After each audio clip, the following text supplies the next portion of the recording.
Heavily armed Biafra Liberation Army. Invade Nigeria police station in Enugu, seized many weapons and chased most of the Nigerian police officers away. According to report from a reliable source, a police station in Enugu State in the southeastern part of Nigeria was reportedly attacked by heavily armed men, later identified by eyewitnesses as the Biafra Liberation Army. 2 police officers lost their lives, and arms and ammunition were captured, while the remaining police officer ran for their lives. Some eyewitnesses who saw how the event unfolded stated that people were happy when the police officers were attacked. They are claims that public distrust and resentment toward the Nigerian police stem from their treatment of civilians, contributing to the lack of sympathy for incidents involving police casualties. Increased stop-and-search operations have been implemented across the state following the attack. However, Nigerian police authority have yet to officially comment on the incident. Meanwhile, a Nigerian military officer had explained the high presence of roadblocks and checkpoints in southeastern Nigeria as a necessary response to security threats, though this has led to public criticism. People see the checkpoints and roadblocks as a place of extortion by security operatives. The sun was beginning to set over the city of Enugu, painting the sky with streaks of orange and pink. It was one of those evenings that made everything seem calm and ordinary. Life in the southeastern part of Nigeria moved at its usual pace. Street vendors called out their prices to passers-by. Children played carefree in their neighborhoods, and the familiar hum of motorcycles filled the air. For the people of Enugu, it was just another day, or so they thought. No one had the slightest idea that their peaceful routines were about to be violently disrupted. Out of nowhere, chaos came barreling into the Zagu Divisional Police Station. This wasn't just a random act of violence, it was something much more significant. The attackers weren't some disorganized group of troublemakers. These were heavily armed men who had a mission. Witnesses would later identify them as members of the Biafra Liberation Army, a name that carried weight and history in the region. The attack wasn't subtle. It was loud, calculated, and brutal. Witnesses described how the men arrived like a storm, their movements coordinated, their targets clear. They stormed the police station with a ferocity that left no room for resistance. The officers inside were caught off guard, and the ensuing chaos was tragic. Before anyone could make sense of what was happening, 2 police officers lay lifeless, their colleagues scattering in fear. The attackers, undeterred, seized an alarming quantity of weapons and ammunition, leaving behind an empty armory and a devastated police station. For the people of Enugu, the incident was shocking, yet it sparked mixed reactions. Some were appalled by the violence, mourning the loss of lives and the audacity of the attack. Others, however, viewed it differently. There was a sense of bitterness toward the police among many locals, bitterness that had been building for years. It wasn't just about this attack, it was about what the police represented to them. In Enugu, as in many parts of Nigeria, the relationship between the police and the public is far from harmonious. Stories of extortion, brutality, and corruption are commonplace. The police, who should be protectors of the people, are often seen as oppressors. Many residents spoke of daily encounters with officers who seemed more interested in their pockets than in upholding justice. For them, this attack wasn't just a random act of rebellion, it was a symbol of resistance, a reaction to years of mistreatment. As the news of the attack spread, so did speculation about what it meant for the region. Southeastern Nigeria has long been a hotbed of tension. The Biafra Liberation Army, linked to the ongoing struggle for Biafra's independence, is seen by some as freedom fighters and by others as insurgents. Their cause is rooted in decades of perceived marginalization and historical grievances. For those sympathetic to their struggle, this attack was a bold statement against oppression. For others, it was a reckless act of violence that only deepened the region's instability. In the midst of all this, one figure loomed large, Mbah, the governor of Enugu State. As the leader of the state, Peter Mbah was expected to address the situation, to reassure his people and restore order. But Peter Mbah was nowhere to be found. Rumors swirled about his whereabouts. Some said Peter Mbah had fled the state, seeking refuge from the storm that was now brewing in his backyard. Others suggested that Peter Mbah was working behind the scenes, trying to strategize a response. Whatever the truth, Peter Mbah's silence was deafening. For the residents of Enugu, this silence felt like abandonment. Leadership is about being present, especially in times of crisis. Peter Mbah's absence only added to the growing sense of insecurity. People wondered who they could turn to if their leaders seemed unwilling or unable to act. It was a question that hung heavy in the air as the community tried to make sense of what had happened. The Nigerian police, for their part, responded by launching a manhunt for the attackers. Roadblocks and checkpoints sprang up across the state, manned by officers who now carried a heightened sense of urgency and paranoia. Stop and search operations became the order of the day, with every car and pedestrian scrutinized. While these measures were meant to reassure the public, they often had the opposite effect. Many saw them as inconveniences at best and as opportunities for extortion at worst. Residents voiced their frustrations openly. "How does stopping me on my way to work help catch those guys?" one motorist asked, gesturing angrily at a checkpoint. "They're probably miles away by now, and here I am, wasting time and money." It was a sentiment echoed by many, who felt that the police were more interested in asserting their presence than in addressing the root causes of the incident. The root causes, as many locals saw them, were deeply entrenched. The Biafra Liberation Army didn't arise in a vacuum. Their existence was tied to a history of marginalization and a feeling among many in the southeast that their voices were not being heard. The calls for Biafra's independence may have quieted down in recent years, but the underlying grievances remained. The attack on the police station was a stark reminder that these issues were far from resolved. For those who lived through the chaos, the experience was both terrifying and eye-opening. One resident, a shop owner named Chidi Okeke, described the scene in vivid detail. "I was just closing up my shop when I heard the first gunshots," Chidi Okeke said, his voice trembling at the memory. "At first I thought it was fireworks or something, but then I saw people running, screaming. That's when I knew it was serious." Chidi Okeke's shop was close enough to the police station that he could see the attackers as they moved in. "They didn't look afraid," Chidi Okeke said. "They looked like they knew exactly what they were doing, and the police, well, most of them just ran.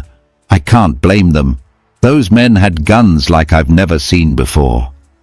For Chidi Okeke and others like him, the attack was a reminder of how vulnerable their community was. "If they can do this to the police, what chance do we have?"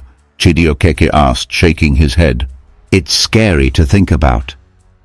But for others, like Nkechi Eze, a teacher who had lived in Enugu her entire life, the attack was more than just a moment of fear. It was a wake-up call. "This is what happens when people feel like they have no other options," Nkechi Eze said.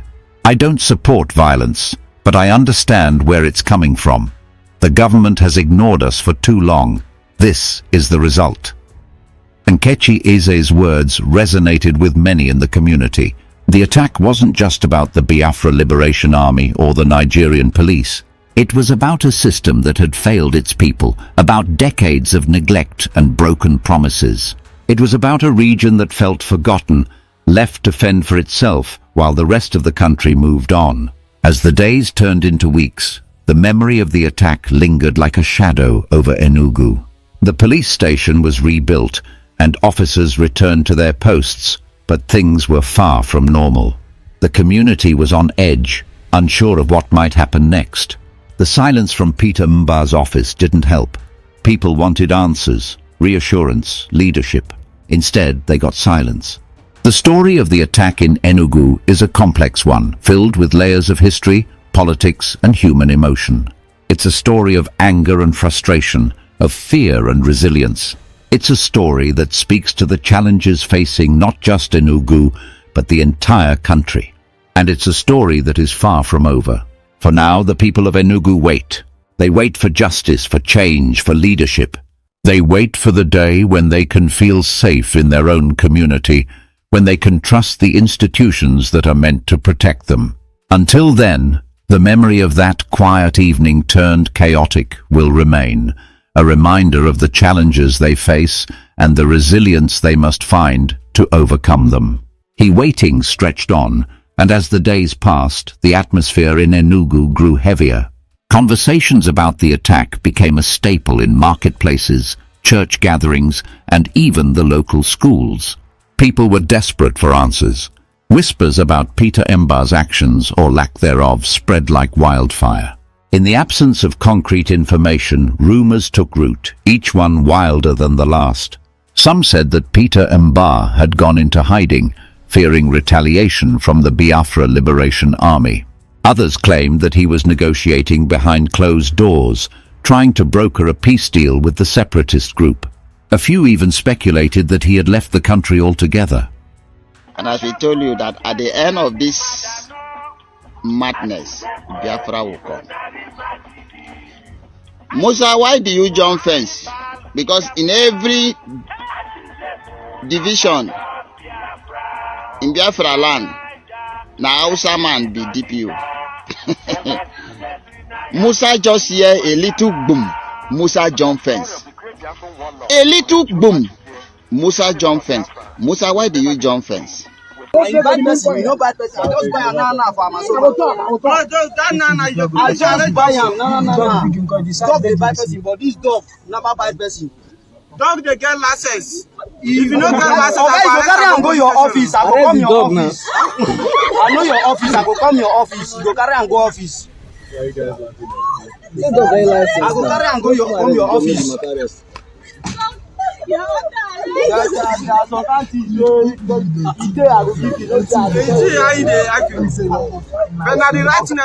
Boss, with the dog, go station. Okay, you carry and go office. Me, I go come office.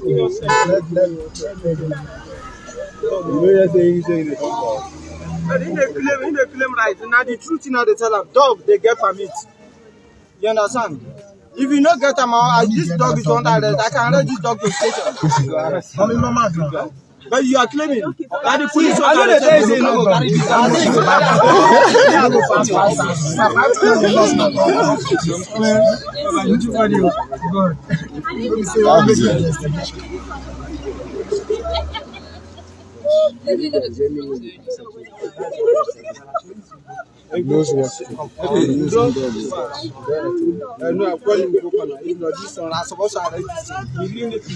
the dog got us. Now the dog got us. And see, when you come out, you understand? Maybe when you join police, that time you will know that you have power to arrest. Officer, I'm the 100 naira, you know, because you know. I will sound them.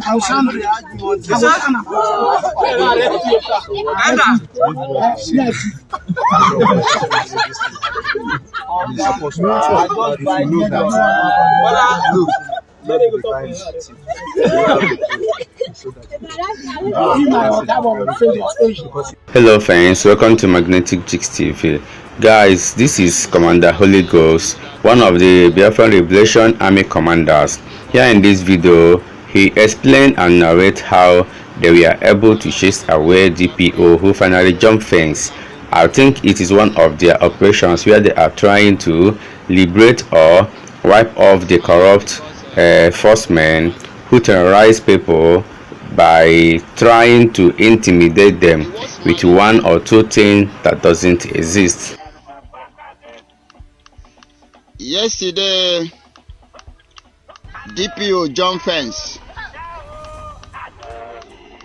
DPO, the whole DPO jump fence.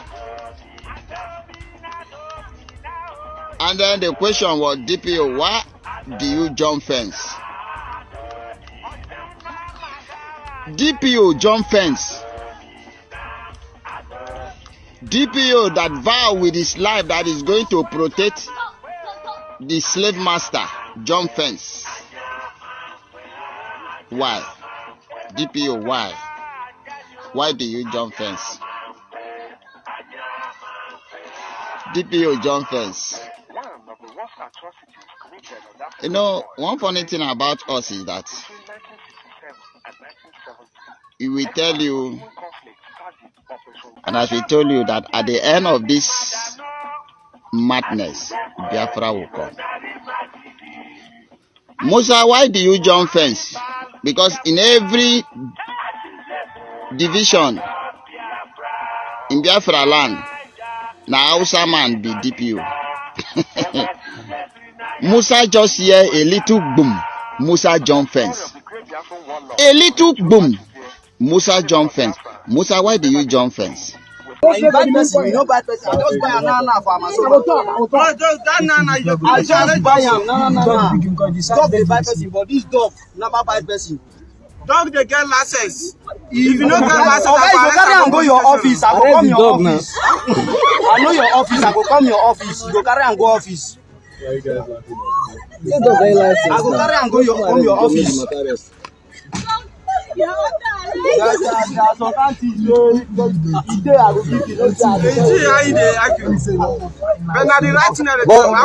with the dog, we go station. Okay, you go carry am go office. Me, I go come office.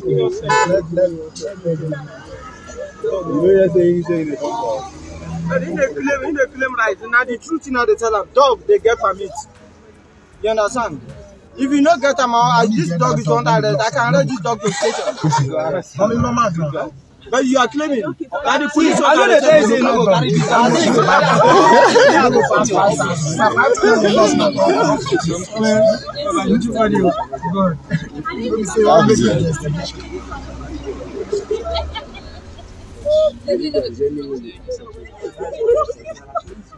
now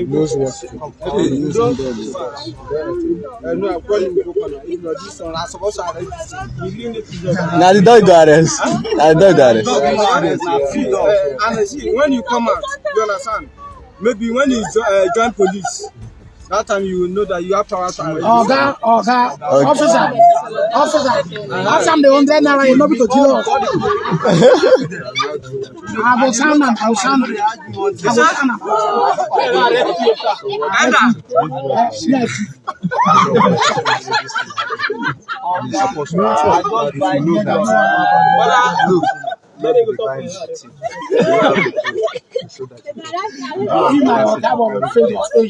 Hello friends, welcome to Magnetic Jigs TV. Guys, this is Commander Holy Ghost, one of the Biafran Liberation Army commanders. Here in this video, he explained and narrate how they were able to chase away DPO who finally jumped fence. I think it is one of their operations where they are trying to liberate or wipe off the corrupt forcemen who terrorize people by trying to intimidate them with one or two things that doesn't exist. Yesterday, DPO jump fence. DPO, the whole DPO jump fence. And then the question was, DPO, why do you jump fence? DPO jump fence. DPO that vow with his life that is going to protect the slave master jump fence. Why? DPO, why? Why do you jump fence? DPO jump fence. You know, one funny thing about us is that we will tell you what is about to happen, so that you begin to prepare on how to stop it, which we know that you can't stop it. You can't stop it. But your mind will tell you that you can stop it. Your mind will deceive you. Your slave master will deceive you. They know you are the one to die. They know that it is your family that will suffer. But they will convince you to go forward. Move. Move forward. And you'll be stupidly carry yourself and come and put for electric fire. We are the electric fire. And when I tell you that thing you think say you know, we know more than you. You don't know us, but we know you. You can't see us, but we see you.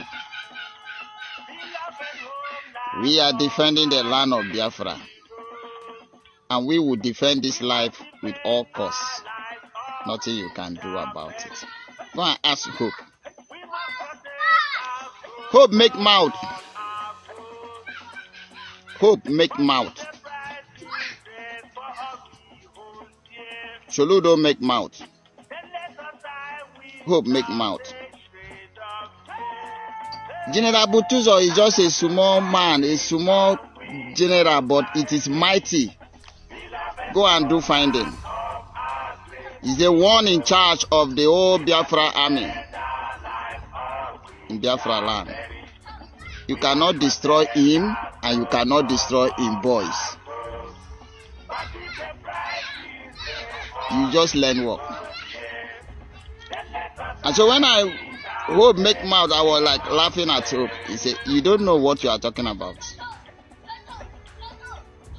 Wait until what you are smoking get into you.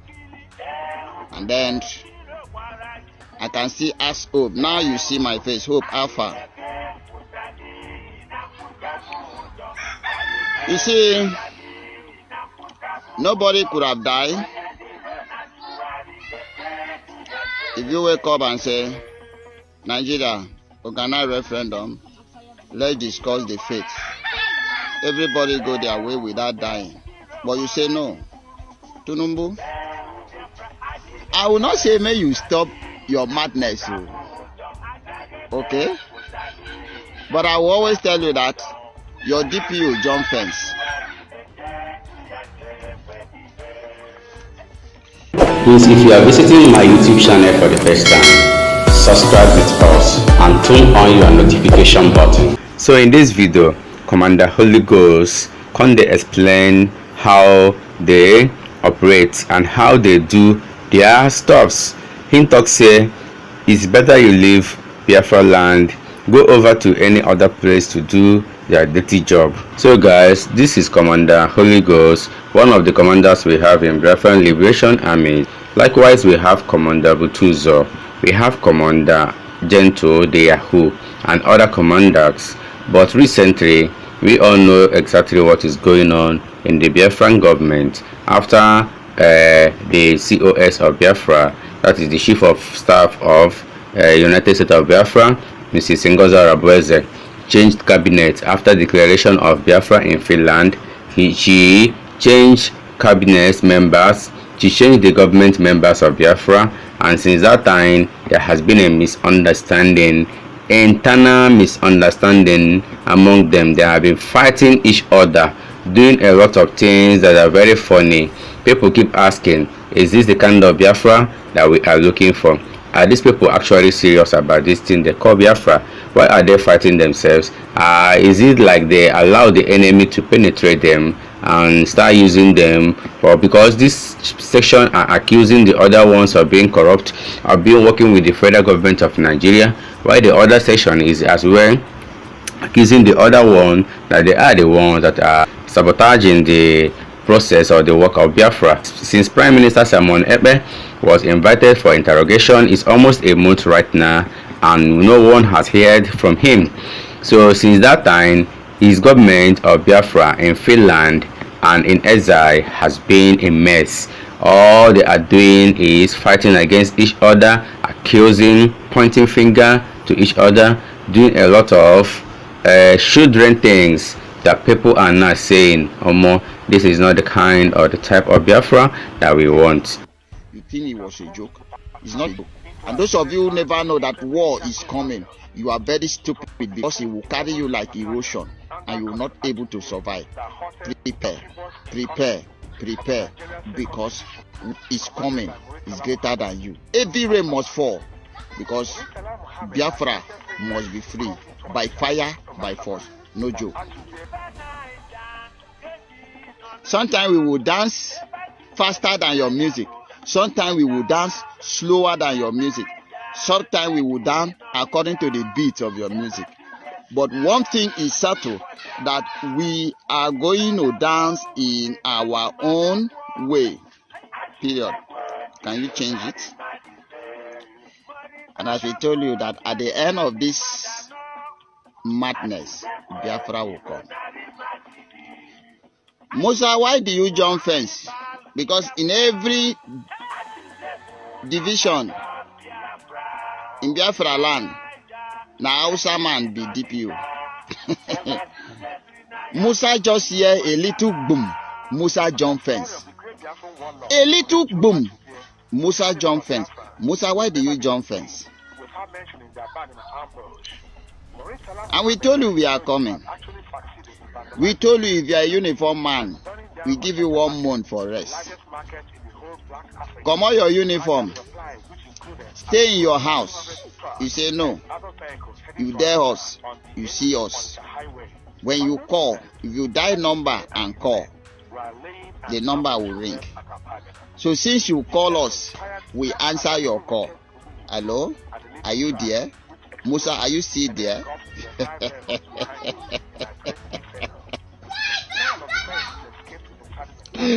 Oh, Chuko Kike.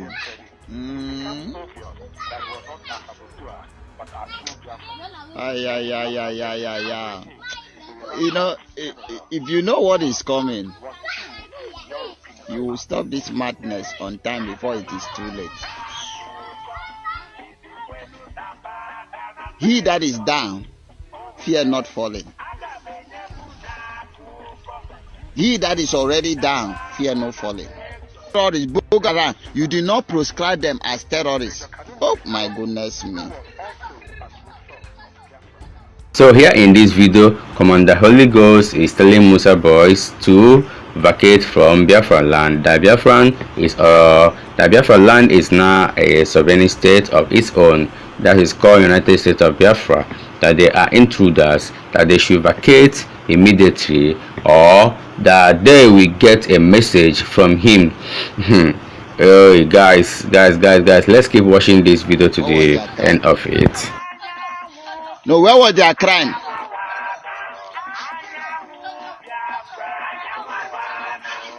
What was their crime? No, tell me.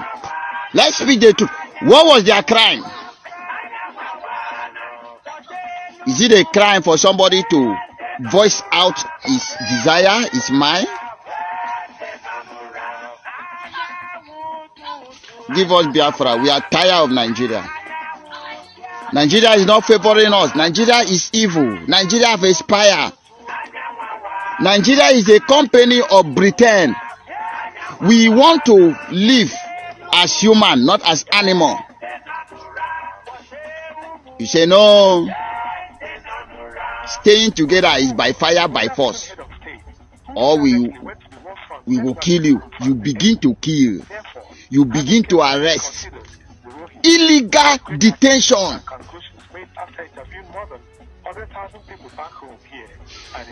Okay, your mind was that it will remain that way forever. You were mistaken.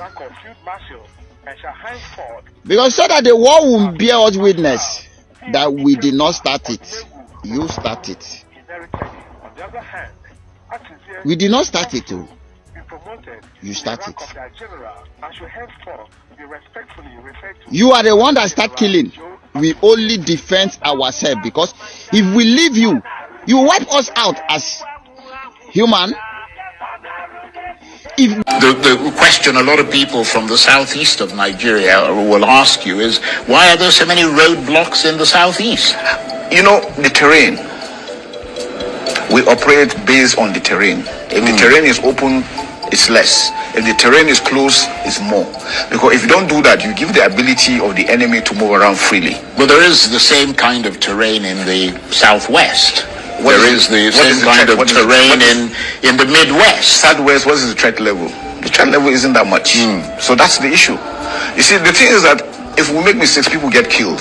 and people feel we're not doing our job. So we have to take whatever it is that we need to do to ensure that we secure the individual. Sometimes it could be difficult, sometimes it could be painful, and it seems as if we are, we're being very hard, but it just depends. I mean, you can see that even at that, we're now beginning to reduce, seeing that, look, things are getting better. We don't want to just like that come and impede on people. No. For us, we don't like it. But sometimes we're forced to do it because that's the only measure we need to do at that time. And once it gets better, we pull out.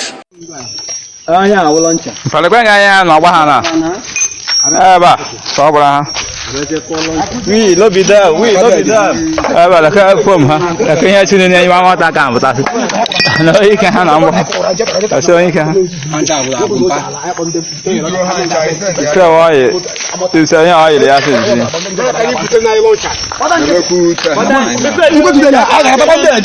Good to go. How about go take I will manage just wonder.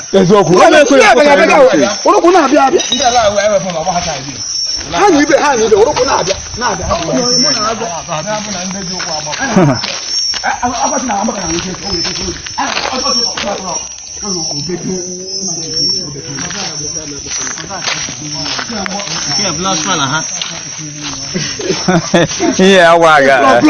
Yeah, good.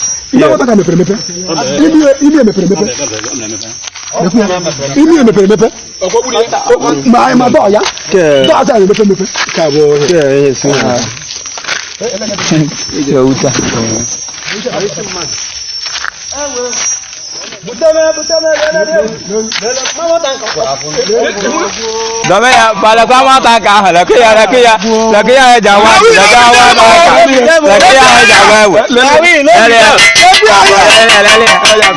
ama taka gubla aya di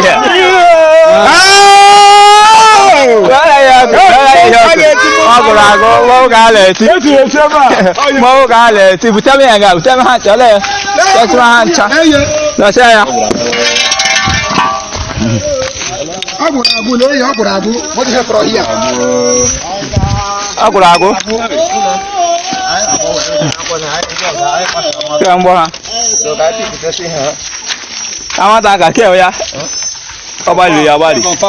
Inside the mirror, outside the mirror. I put everything. Inside the mirror.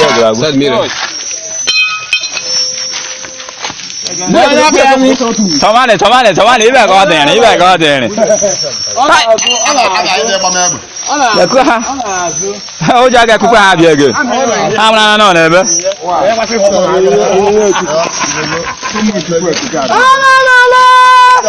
This is the end of our news update. Please click the icon on the top right corner of your screen to watch my next video. You will enjoy it. I will see you again in my next update. Enjoy the rest of your day. Goodbye for now.